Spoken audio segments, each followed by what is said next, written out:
பழனியில் நடைபெற்று வரும் முத்தமிழ் முருகன் மாநாட்டில் ஆன்மீக இசை கச்சேரியானது நடைபெற்று வருகிறது. அந்த காட்சிகளை பார்த்தோம். தொடர்ந்து முத்தமிழ் முருகன் மாநாடு விமரிசையாக நடைபெற்று வரும் நிலையில் பக்தர்கள் கூட்டமானது அலைமோதுகிறது. இது தொடர்பான கள விவரங்களை செய்தியாளர் இளையராஜா வழங்க கேட்போம். இளையராஜா வணக்கம். மாநாட்டுக்களம் இப்படி இருக்கிறது, தற்போதைய நிலவரங்களை பதிவு பண்ணலாம். இளையராஜா.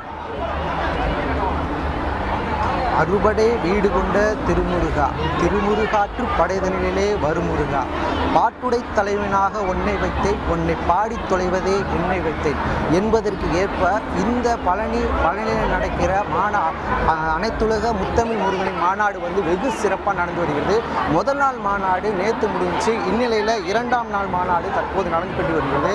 முதல் நாளை விட இப்போது மக்கள் தொடர்ந்து அதிகமாக குவிந்து கொண்டு வருகிறாங்க. நீங்கள் காட்சிகளை பார்க்கலாம். மக்கள் எங்கெங்கே இருந்தோ வந்துகிட்டு இருக்காங்க. கூட்டம் அதிகமாக கொண்டே இருக்கிறது. ஒவ்வொரு கட்டத்திற்கு மேலே கூட்டம் ரொம்ப கட்டுக்கடங்காமல் வந்து கொண்டு இருக்கிறது. இந்நிலையில பார்த்தீங்கன்னா அந்த மக்களுக்கான ஏற்பாடுகளும் தமிழக அரசு அறநிலையத்துறை சார்பாக மிக சிறப்பாக செஞ்சு கொண்டு இருக்கிறது. குறிப்பாக இங்கே சொல்லணும்னா இந்த முருகனுடைய அறுபடை வீடுகள் கண்காட்சியாக படுத்தப்பட்டது. தத்துவமாக அறுபடை வீடுகள் முருகன் எப்படி இருப்பாரோ அதே கோலத்தில் தான் தற்போது கண்காட்சிக்கு பார்க்கப்படுகிறது. அது மட்டும் இல்லாமல் இந்த கண்காட்சியில் 3D படங்கள்லாம் ஒளிபரத்தப்படுகிறது. தொடர்ந்து மக்கள் நம்ம கூட இருக்காங்க. ஒருத்தர் இருக்காங்க, இந்த அறுபடை வீடை கண்காட்சியை பார்த்துருக்காங்க. அவங்க நம்ம கூட இருக்காங்க. அவங்க அவங்ககிட்ட போய் கேட்கலாம், அவங்க என்ன சொல்கிறான்னு கேட்கலாம்.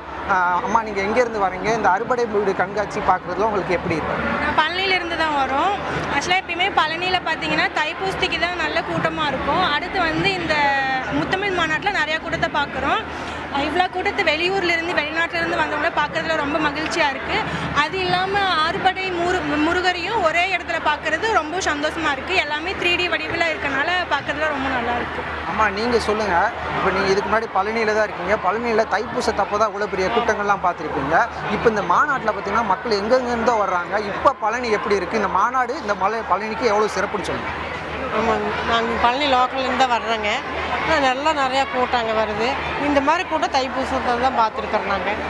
அப்புறம் இந்த மாதிரி இப்போ தான் நல்லா கூட்டமாக இருக்குது, நல்லா பண்ணியிருக்கிறாங்க.